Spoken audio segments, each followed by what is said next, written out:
En este vídeo vamos a profundizar un poco más en las características de desempleo.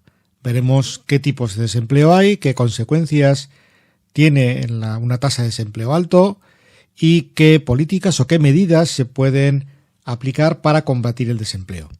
Si recordamos lo que hemos visto en el vídeo anterior, sabemos que el desempleo se produce cuando hay un desequilibrio, como es un mercado de trabajo, cuando hay un desequilibrio entre la oferta de trabajo y la demanda de trabajo. En este caso, la demanda es más baja que la oferta. Recordamos que la demanda la hacen las empresas y la oferta la hacen los consumidores.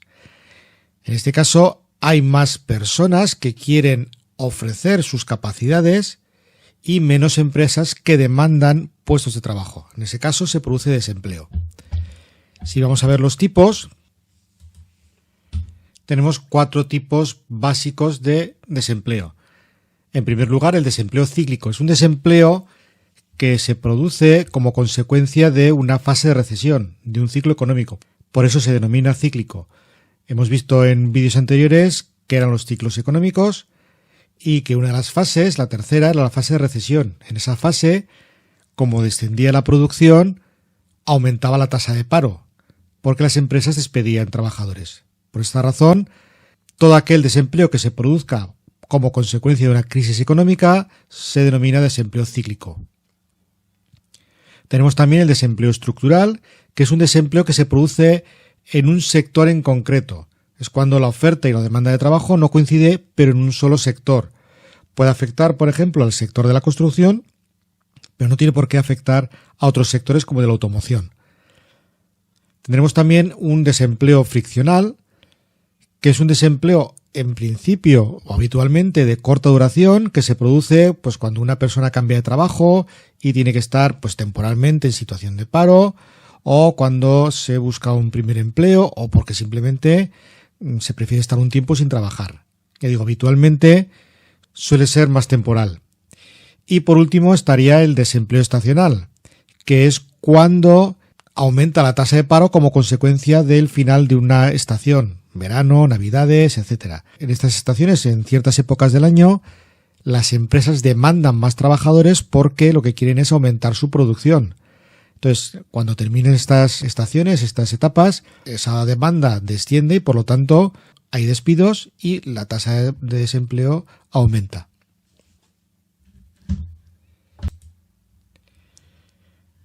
Si vamos a ver las consecuencias de las tasas de desempleo, tendríamos 2 tipos básicos: las consecuencias económicas y las consecuencias sociales.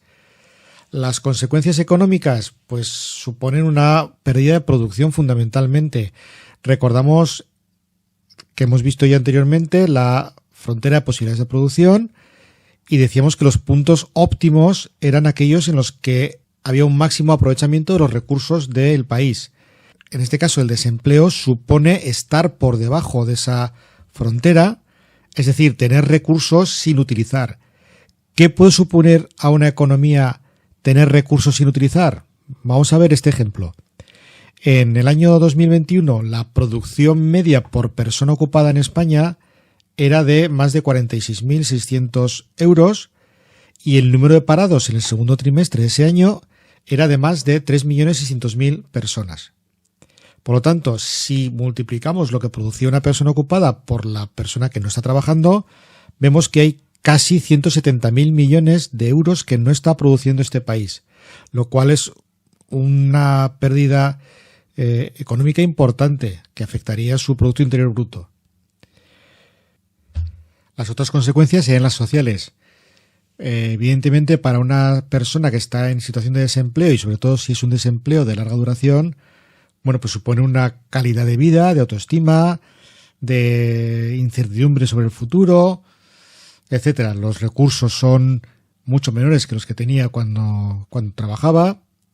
Y además hemos de tener en cuenta lo que esto supone para el resto de la sociedad. Recordemos que una de las funciones de los estados es la función redistributiva, que, como vimos en el flujo circular de la renta, por medio de transferencias y ayudas, es capaz de reducir las diferencias de los diferentes grupos sociales. Pero evidentemente la financiación para estas ayudas vienen o parten de los impuestos que pagan la población que está ocupada. es decir, la tasa de dependencia. Y por último, respecto a las medidas o políticas que pueden adoptar los gobiernos para combatir el efecto del desempleo, tendríamos 4 bloques básicos. El primero de ellos, las medidas sobre la demanda de trabajo. Recordemos que la demanda de trabajo la hacen las empresas. Por lo tanto, van a ser medidas encaminadas a que las empresas generen más puestos de trabajo, demanden más. Para esto tenemos 4 básicas. Inversiones públicas para crear nuevos puestos de trabajo, es decir, una subvención, por ejemplo, a un sector para que este sector pueda crecer y demandar más trabajadores. Ayudas para el emprendimiento, para que las personas creen pequeñas y medianas empresas, para que haya más autónomos. A su vez, estos autónomos contraten y generen más trabajo. Reducción de impuestos a las empresas. Si una empresa tiene menos gastos, puede contratar más trabajadores. Y por último, pues incentivos a empresas para que contraten a personas de sectores desfavorecidos. Las medidas sobre la oferta de trabajo se refieren fundamentalmente a intentar que entren más personas en esos puestos de trabajo que ya existen, como puede ser la reducción de la jornada laboral, trabajar menos horas para que entren más personas, eliminar horas extraordinarias, pluriempleo, etcétera.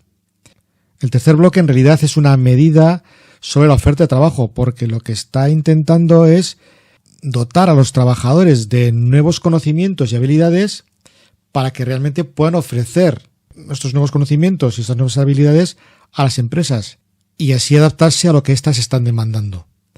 Lo que pasa es que se centra fundamentalmente en la formación.